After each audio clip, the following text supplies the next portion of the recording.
Hey everybody, and welcome back to the channel for a really special video. I'm going to be bringing you today part 1 of the September Brawl Breakdown. And we're going to cover a bunch of different things. I'll have the time codes as I always do in the description. So if there's anything in particular you'd like to kind of bounce around to, I'm going to be doing a part 1 and a part 2, which will cover certain matches and certain content. Figured it would be a little too much to put into one video, so I'll try and get that part 2 out to y'all very soon. But before I get ahead of myself on getting started with anything, I want to first thank Analyzeitgaming for just doing all of this. I mean, the amount of, it wasn't just even putting together an entire production, right? And I definitely want to shout out Ajentxspacely, Analyzeitgaming and JeeseJames. I'm going to make sure I have all of their information in the description as well, for putting on literally like a professional broadcast. I don't know how y'all did it. It was incredible. I felt like I was back to watching, like Magic the Gathering coverage, which I used to do for Pro Tours and GPs and all that stuff. I don't know how y'all did it, but obviously you work incredibly hard and are super dedicated and clearly love the game. And I can't thank all of you enough for everything that you put together. And to go back to Life for a second, not only was this a huge undertaking to organize even just the tournament end of things and the production end, but the preparation, the answering a million questions, the making sure that people got their bands in on time if they could, just the constant, weeks of work that this has been, raising the $850 for the tournament. And I'm just happy that I got to be a part of it. And we'll talk about how far I got later on in the video, but either way, I'm just so grateful from the bottom of my heart, and I'm sure, most, if not all, of the community feels like exactly the same way, which is just really proud of y'all, and grateful for all the incredible work. As someone who has organized tournaments for other games and tried to make a community here on the channel, I certainly can wrap my head around how hard most of that has been. But the dedication is very present, and I really appreciate it myself as a player and as a person, who's a part of this community for DC Dual Force. So we're here again today to talk about DC Dual Force. Thank you so much for the appreciation on the videos. Definitely keep that coming. If you're liking what you're seeing, let me know what you'd like to see more of, all that stuff. But I thought I would go over a few different things today, and hopefully it feels helpful, especially if you're doing tournament prep or just kind of gearing up for when we think some sort of ranked queue might be coming in the future, and what you think is going to be most competitive, because I learned so much from this. And if you didn't, sorry, my last plug here too, if you did not catch any of the semifinals or finals, you just go on Erlight's Twitch, and you'll find the Vods there that you can go through. I know some of the developers have been going through the Vods as well. Super exciting, super amazing. So let's start with how things are structured, right? We had to have 3 decks that were ready for this tournament. So just forget Christmas time is here. I know I put out that video recently. These are the 3 decks that I landed on. And so each opponent was going to have 3 decks as well, and you get 1 ban, and you had to register your bans ahead of time. And so real quick, just so you guys can see what that looks like, I made a quick little cheat sheet for me, just so that things were easier. We had not tons, but we had a couple different spreadsheets that Erlight had put together, which was amazing to kind of show the different bans and which matchups and all of that. I made this for myself ahead of time, just so, I didn't mess anything up. We'll go back to that in a second, and then I have our rounds that we'll be going over, kind of like a VOD review. To be honest, as sort of a disclaimer, I didn't want to do live recording and be commentating it, because I just felt like I wouldn't be able to focus, and I really wanted to take this tournament seriously.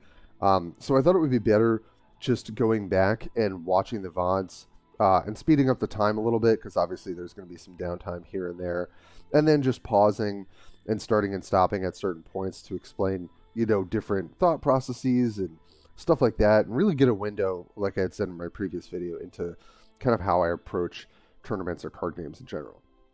So the biggest question, obviously, I was asking myself is like, okay, I don't have a full collection. I think most of these players I'm going to play against have a full collection. I just got to play what I know and what I think is the best. I pretty quickly arrived at Bats with Good Auras.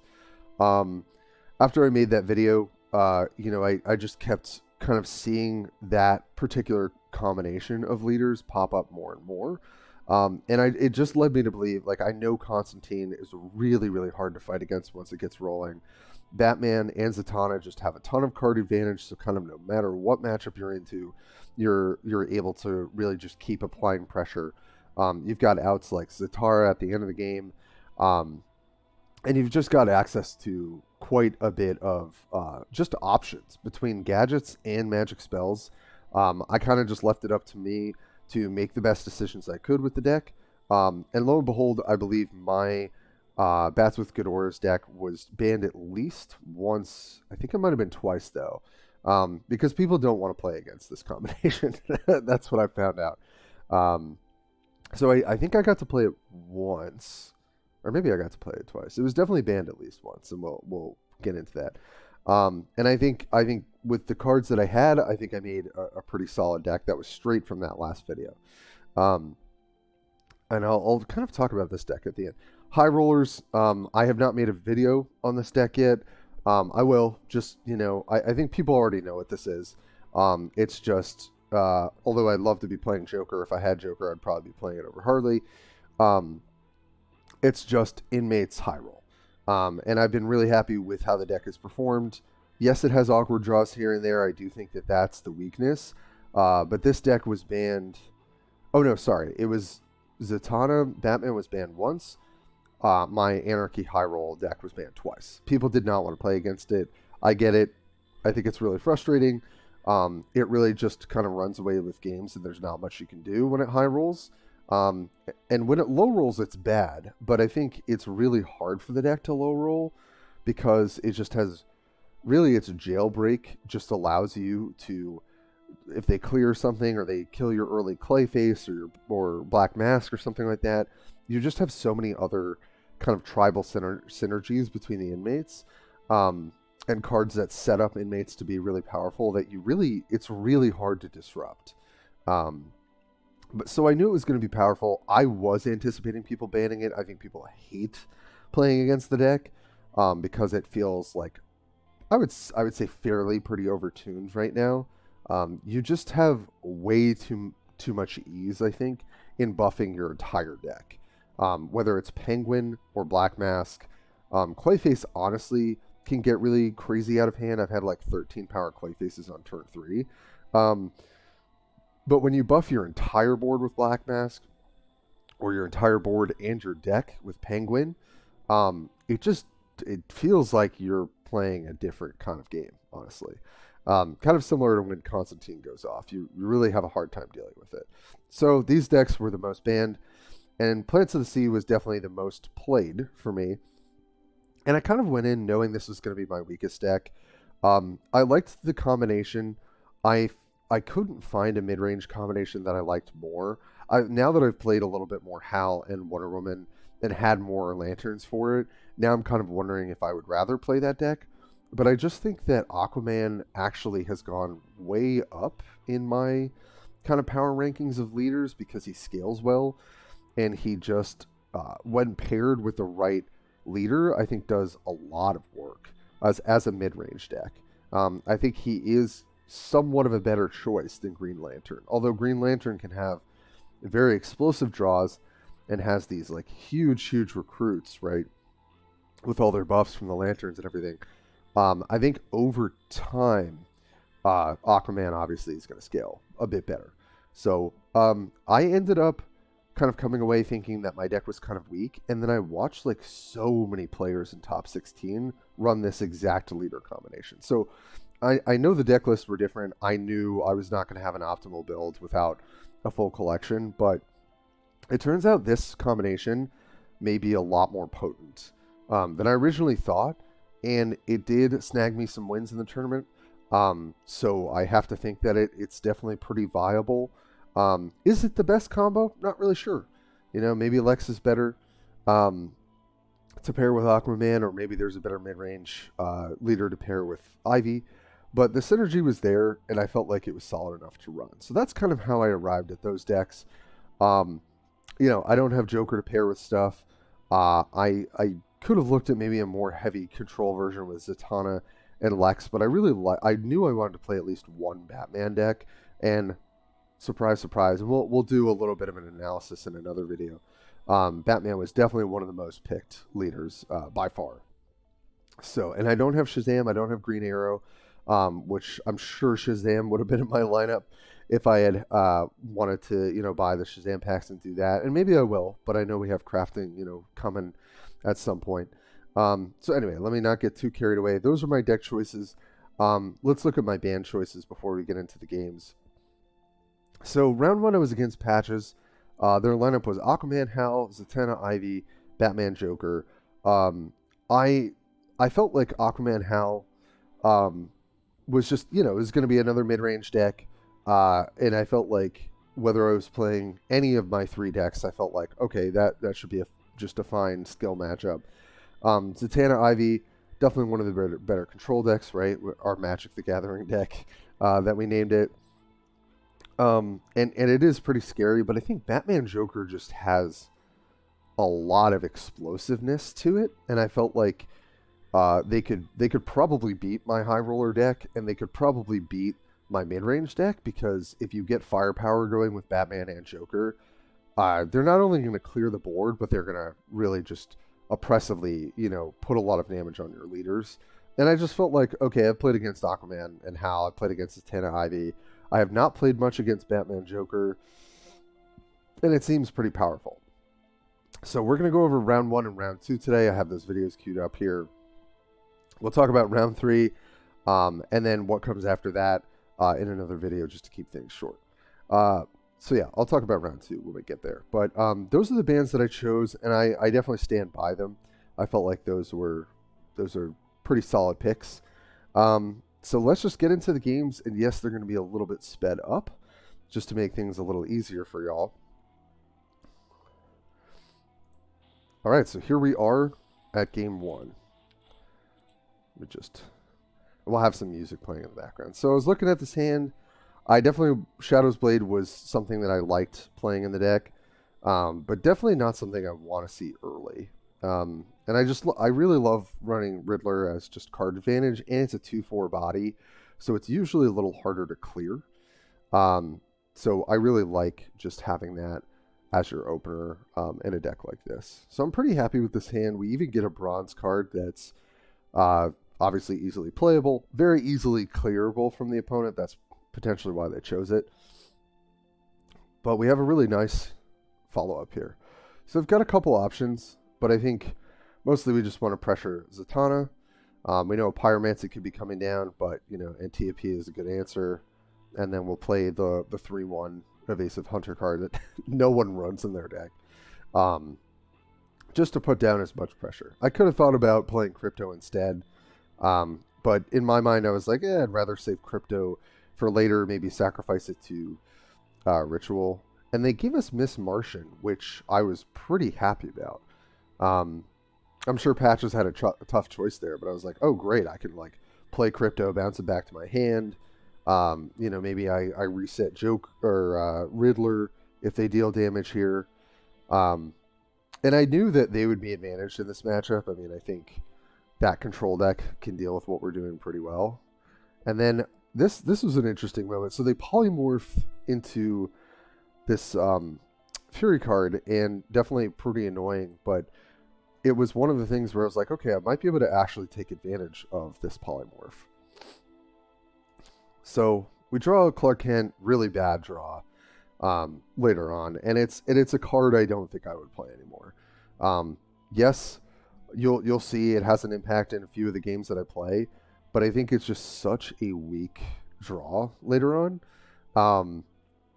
that you probably just shouldn't be playing. It dies to Appetite Conquest, right? Like once you get towards the mid game, it's just not going to be a card that you can really afford to play. So here what's nice is, right, we have a guaranteed body off of Ivy, so that means we can just play one recruit and draw one recruit and use our sacrifice card. Probably not going to do that on this board state, but you can kind of see how the fact that you can just keep, putting out recruits allows you to like really make these very efficient turns. So here we've got the ability to reset Mr. I forget what his name is, but the guy with Flurry.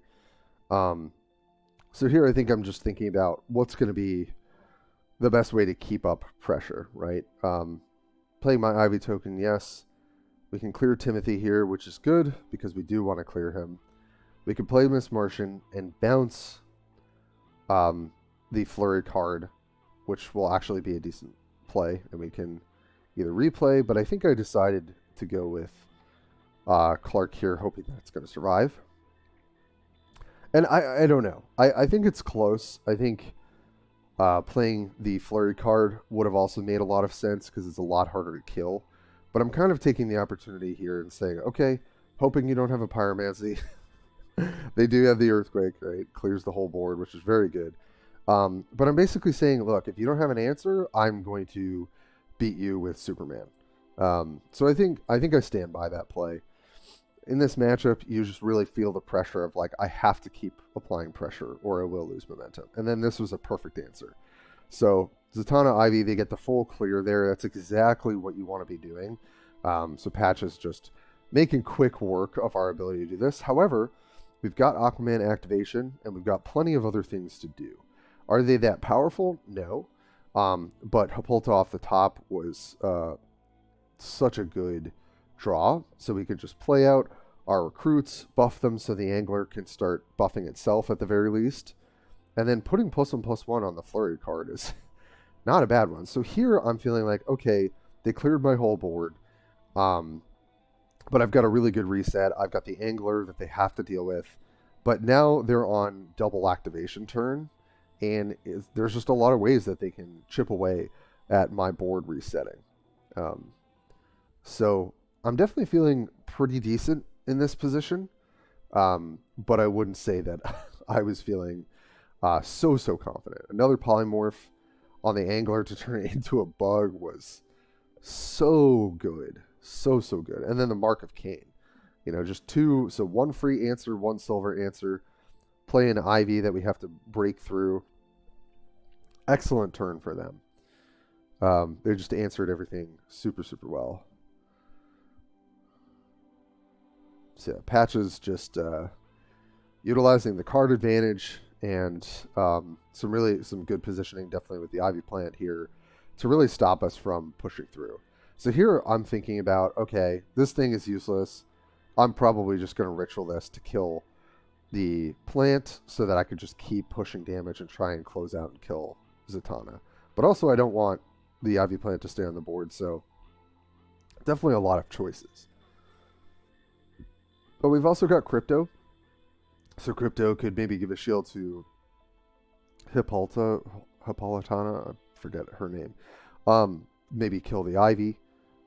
So we definitely have a lot of options. Okay, and invisibility. Yeah, I really like this play. I'm sure they were holding it thinking like, okay, maybe I want to hold it for Zatara. My guess would be they didn't have Zatara in their hand if they made that play. But this just allows them to guarantee this is going to stay on the board, that it can't just get immediately eliminated, and that they've got a little bit of pressure they can trade back or trade into another creature. So I think that was a great play by them. Okay, we draw an ambush, which is somewhat helpful. I'm trying to remember exactly how I do this. So we're going to get a recruit off of Ivy, which is nice. Yeah, I think this is the clearest play, right? Trade your terrible card that can't do anything to clear the 06. And then we have a clear, obviously, avenue to hit Zatanna, and that's what we need to do. And then here we have an interesting option. And I choose to play Crypto on our Ivy to protect it from their Ivy and trading, right? Because they can't trade here. They can't really clear the shield, hopefully, as easily. And then we also have a little bit of protection for the bug to just try and keep applying pressure. So I'm feeling, I mean, this is really a tug of war this whole time, and I'm just trying to keep applying pressure to Zatanna. But Timothy is great. Timothy does a ton of work here, and then Appetite for Conquest really just 2-for-1s on the board, allows her to trade her Ivy and kill my Hippolytana. It just, from here, now I'm in trouble. They've got, you know, the permanent buff going. We would have to draw our own Appetite to counteract that. They've got, you know, obviously I can trade here, which is fine, but Timothy is going to be really hard to get through, and they're on double leader next turn.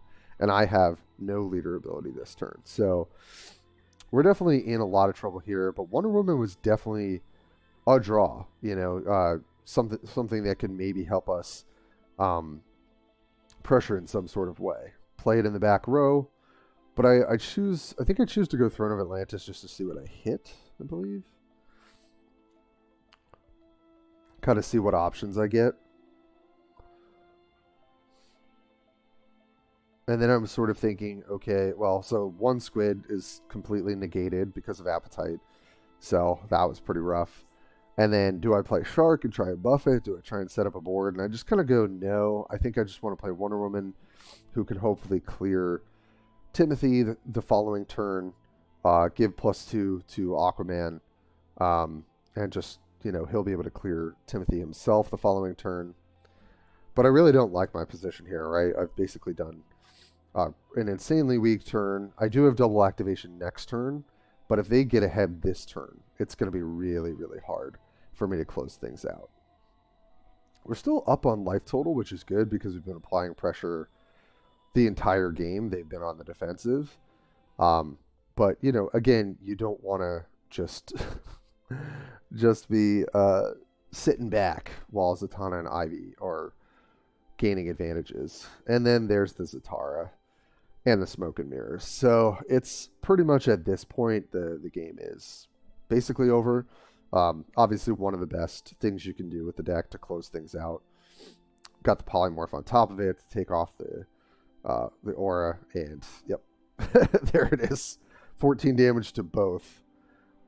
Incredible game, and Patches was able to really turn it in that 2-turn cycle where it was just going to be pretty much game over. So we do a little chatting in between, and then we go on to game 2. So here, I'll explain something really quickly. So they have to change their deck. This was a part of the formatting, forgot to mention this earlier, where you have to get a win with each of your 2 not banned decks. So my thinking here was like, and I believe I had my High Roller, I had access to my High Roller deck. I was kind of like, okay, you know, should I change it up? Should I play my High Roller deck? And I kind of figured I'd still want to be able to play this deck. I still have to get a win with it. And I felt like it would do fine into this kind of like mid-rangey matchup, whereas the High Roller deck might struggle. I have to win with the High Roller deck at some point. So it might have been, I don't think it really matters which deck to play here too much. But I think I was confident that I could at least snag one win off of Aquaman Ivy, because the points matter. And I was unsure, you know, I felt like this deck was more consistent than my High Roller deck, and that's kind of why I wanted to play it. So I'm mulligan there, hoping to find more bronze, you know, just being able to put out a lot of action early. They go Favor of the Goddess turn 1, and I'm kind of saying, okay, well, we'll have to deal with some big stuff later, but at least I can start with the plant, start getting some card advantage, and seeing where we could go. And part of the reason, I'll just stop here for a second, I chose this leader combination is for this card. Not only is it a good defensive option, but getting it down early, it's just part of the reason that Might is not so strong is because of a lack of card advantage. And this specific recruit helps solve that issue. So that's part of why I like that. But then I see the Chase Lawn, and I'm like, oh boy, that is not what I like to see, because it's going to be really tough to deal with it. So a nice turn 1 from them, but they did double Favor of the Gods, and nothing here got the buff. So I'm kind of like, okay, well, we're going to see something big later.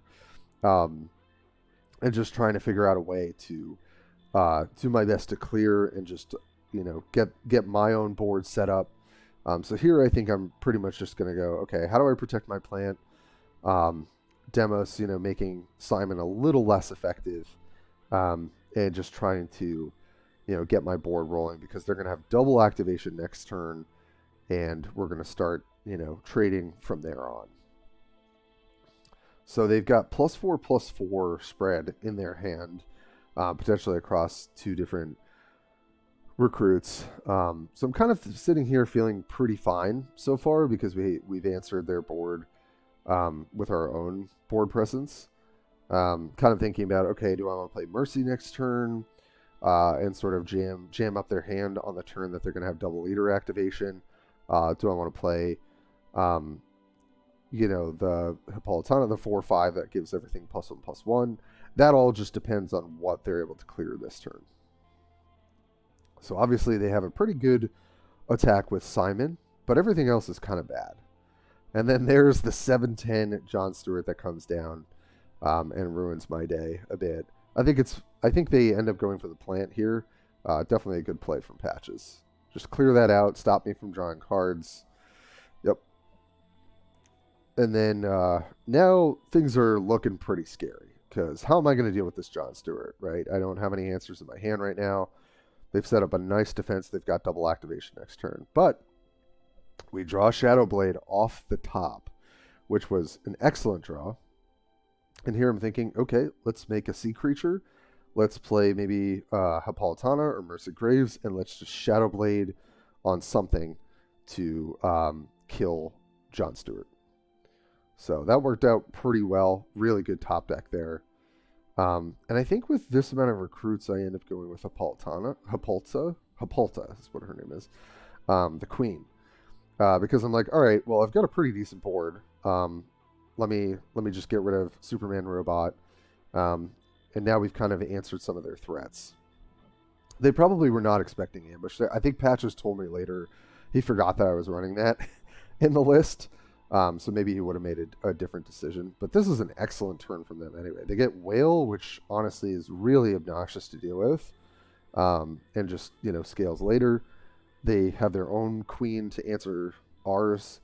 And they've even got Howl activation here if they want to really try and accelerate clearing.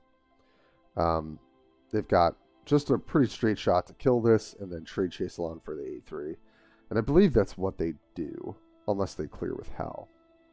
Oh, right, they clear with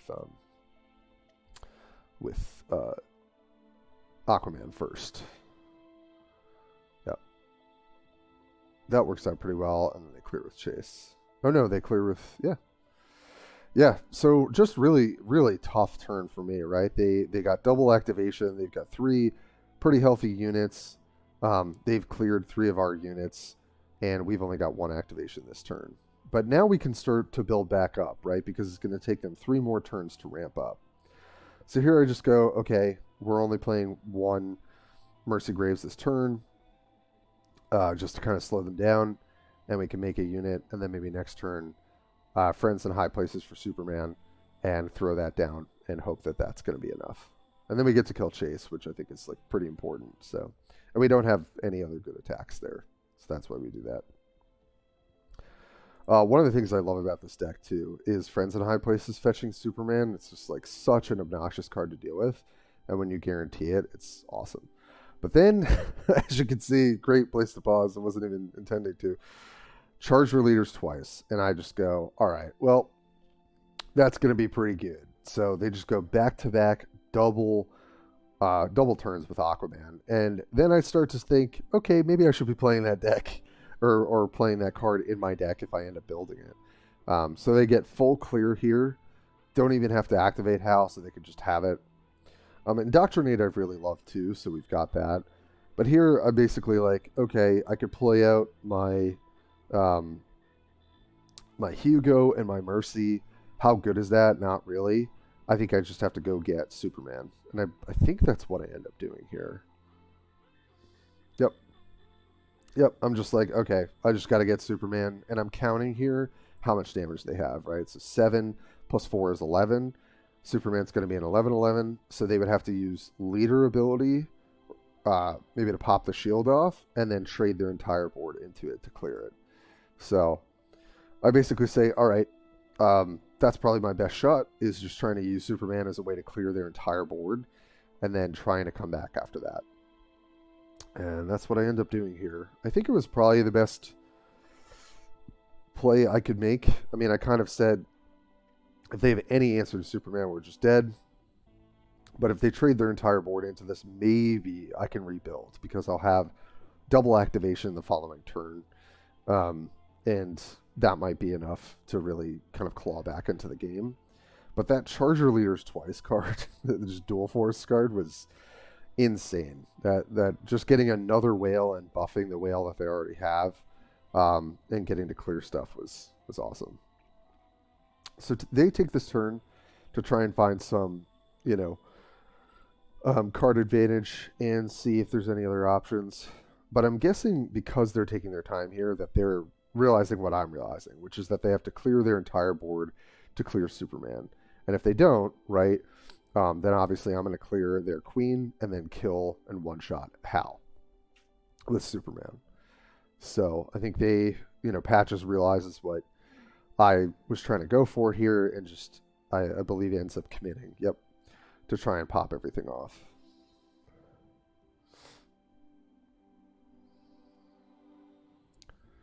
Yeah, here I was confused, because I was like, well, why wouldn't you just pop the shield with Hal? So I'm trying to remember if that was, I don't know if that was intentional that they did that. I think it makes more sense. Like, Hal wouldn't die there, right? If you, oh no, if you attack in with the shield, either way, Hal had to die to clear it. So I forgot that's not, shield isn't like evade where you attack into it and you take no damage. So yeah, so basically it was a great play. We make them have to trade their entire board and a leader to clear Superman. And then we've got double activation first, but they've got an Aquaman that's buffed and an Angler that's buffing it as well. And I basically say, all right, well, we're in serious trouble here.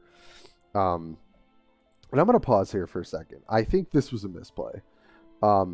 I don't know why I didn't consider indoctrinating the anglerfish sooner. I think maybe I was just tunnel visioned. I'm like, all right, I just got to get my defenses up. Let me just try and, hamstring them here a little bit. They can only play one card. I should have just indoctrinated this anglerfish. I don't need this thing sitting on the board buffing both cards when this gets to trade in. So this was 100% a misplay. And I take a chunk here just to try and beat down the Aquaman.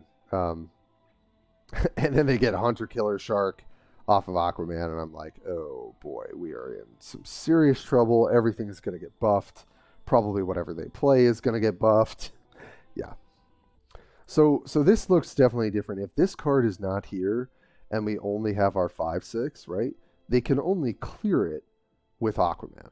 So I think this was, definitely an issue for me.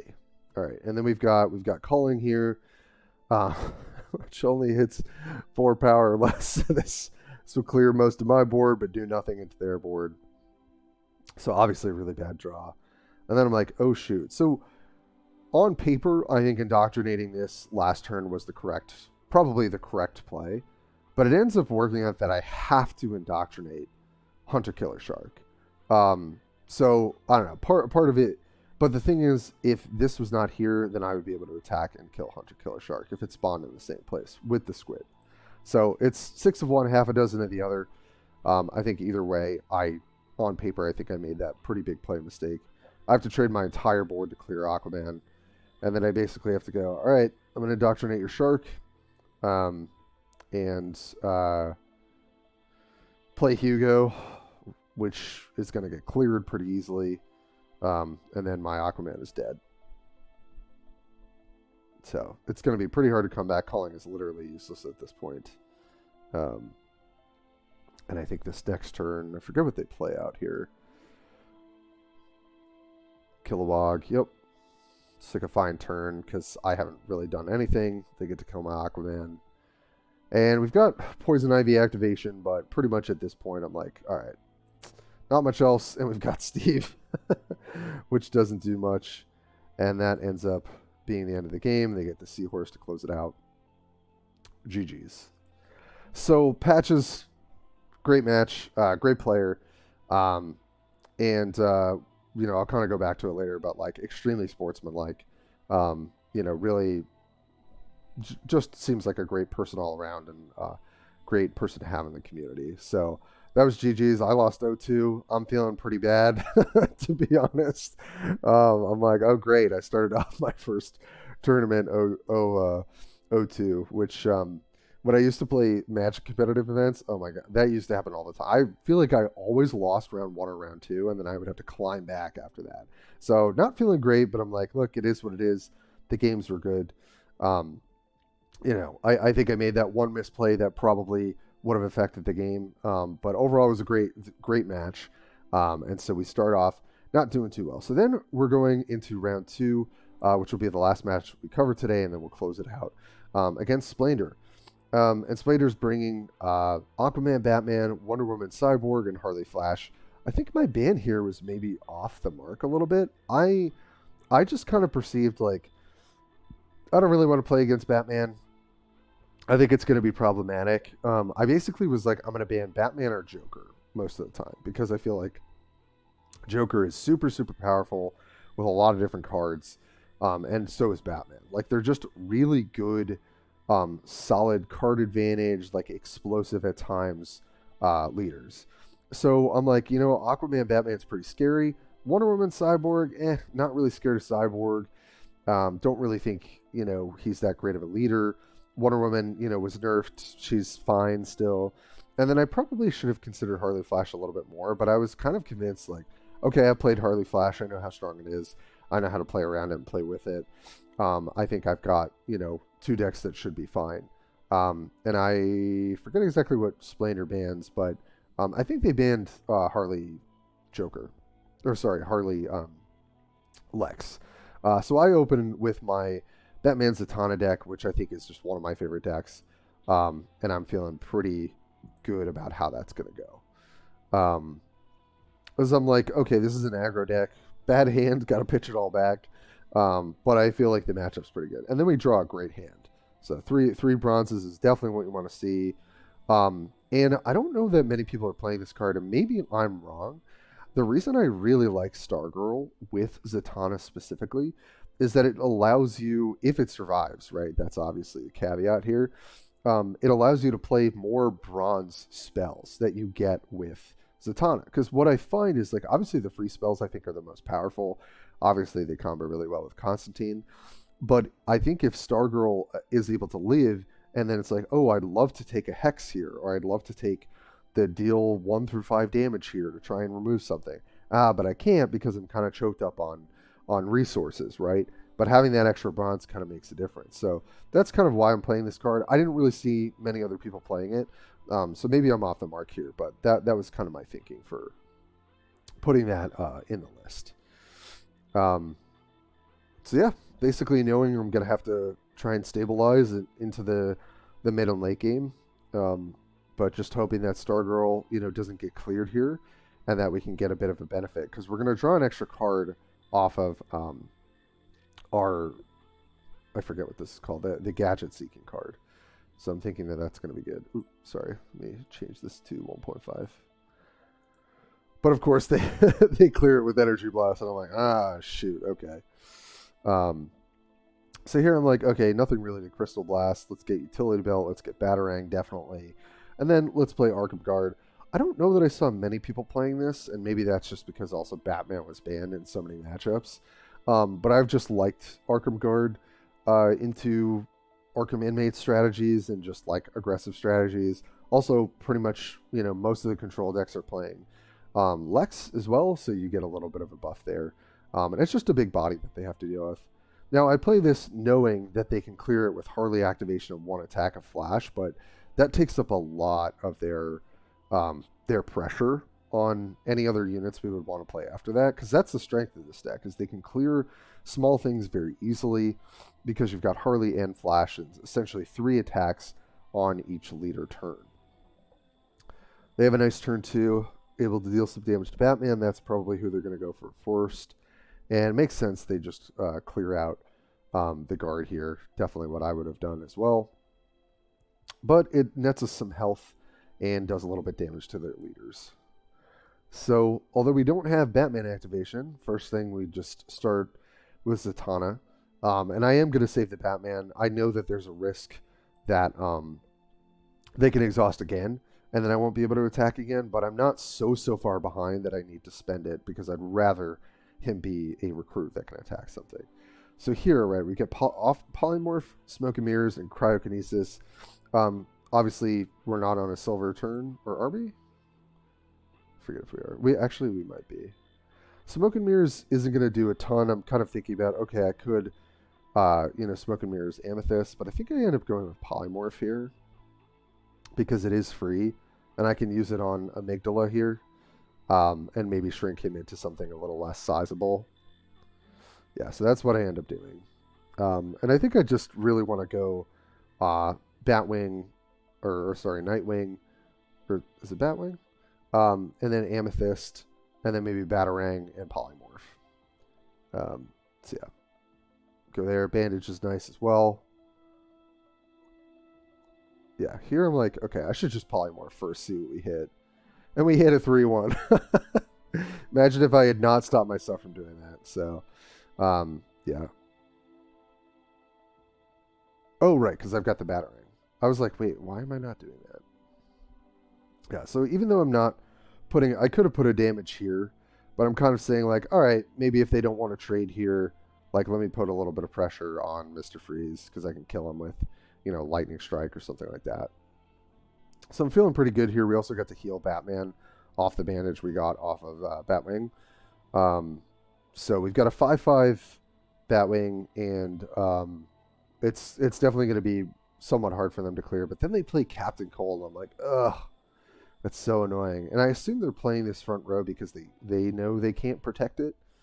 But it does mean that Batman gets exhausted again, unfortunately. So, yep.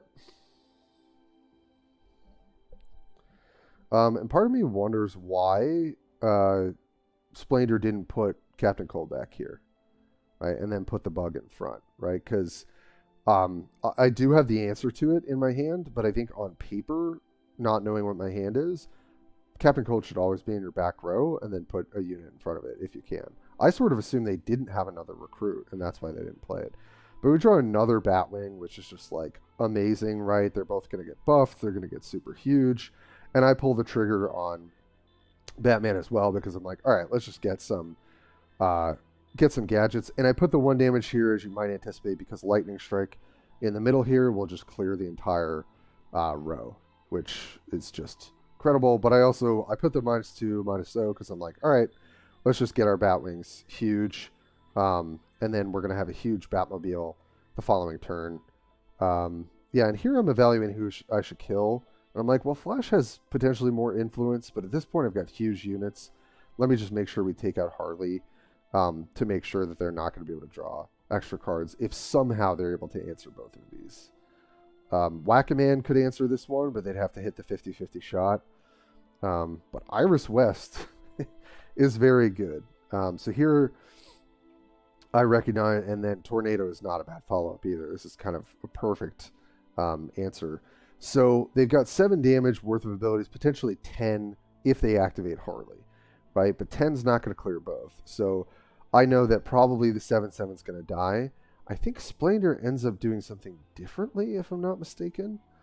I think they end up clearing the 5/5, and maybe they hold on Harley just to save some health, which I think makes sense, right? You either commit to killing my 7/7, or you just take the free Flash gets to kill my 5/5, which is probably the right play. And then you're going to get +2 at least on your Green Tornado, which is pretty decent. I'm still going to be able to clear it though, so that is tough. And we're going to get an extra gadget off Batman the following turn. Definitely a hard spot for them to be in, because they can really only clear one. If they could clear both of these Batwings, that would have been the play. Yep. So they clear there. Take the free 1 damage on Zatanna. And +4. Yeah. Definitely the best they could do. And then we draw Giovanni. And we're like, okay, this game should be ours. Batmobile also will close things out. I think I just... Do I end up taking...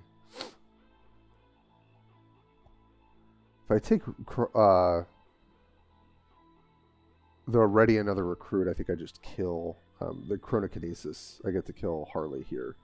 But Necromancy just might buy me another Batwing, which I'm just kind of thinking long game-wise, that would be good. So here we could do a couple things. I think I end up taking the Bandage. Could tear gas something, but I think I'd rather just take the health. And then we hit the Batwing off of the Necromancy, which is just incredible. And so we get the tear gas off the Batwing. Just keep pumping everything up. And then I forget how much Batmobile is at, but it's something enormous. So I just go, okay, let's kill Harley. And kill Tornado. And then heal our Batwing. So that we've just pretty much guaranteed that they can't kill it. By this time, I'm obviously feeling very good about the game. Definitely had a lot of different lines there. And something I learned from this game is that Batmobile is awesome. That card is sick. I don't think I realized that your Batman gets the permanent 3 and Hunter, which is just so good for chipping away and closing out games. But also you just get the upfront, basically kill a leader. It's a really good finisher. And I felt like that was going to be more obviously impactful than Zatara for 3 damage. So here, Splender's definitely, I'm sure, thinking about, okay, what can I do here? You know, how can I possibly clear these huge Batwings? But Giganta, and thank goodness we killed Harley, right? Because they would have drawn an extra card there. So they get to put 2 free damage on Batwing. But with Giovanni, and even Captain Atom here, which was kind of my answer to having to fight against Hellblaze and things like that, just figured this will be plenty to close things out. So there's no way for me not to trade with Giganta. I have to do that. Figured I'd clear all their recruits here, and then just play Giovanni, and that should be pretty much GG. They take 3. They do have flash activation, but it's just not going to do anything here. Obviously, we've got the card advantage. They do stop Batman from activating the following turn, but not really going to be enough. They get the evade off, so, you know. But the question is, do we have lethal? Oh, sorry. Didn't mean to skip all of that. Forgot what I got up to do something. Yep, so that's a good game 1. And this is our chat apparatus for how that all goes. So then I got to switch decks. We get to game 2. And we just go back to our Aquaman Ivy, and I'm basically like, alright, don't let me down. I know we can get a win with this deck. And we get Clark Kent in the opener, and I just say, alright, here's hoping they can't answer it, because that'll be our best start. Just slam Clark Kent, pray for the best. But again, I really don't know that I stand by this card. It's just so easy to kill in so many ways that I think it's probably just not a recruit you should be playing. But they don't answer it, right? They play Prometheus, and I take a sigh of relief and go, okay, we've got Superman. And then we've got a little bit of an awkward start here with double Crypto and Wildcat. But I just go, all right, let me Wildcat my Superman, and then I will Crypto and put the shield on my Wildcat. Because then I could go Crypto again next turn, reapply the shield to Superman.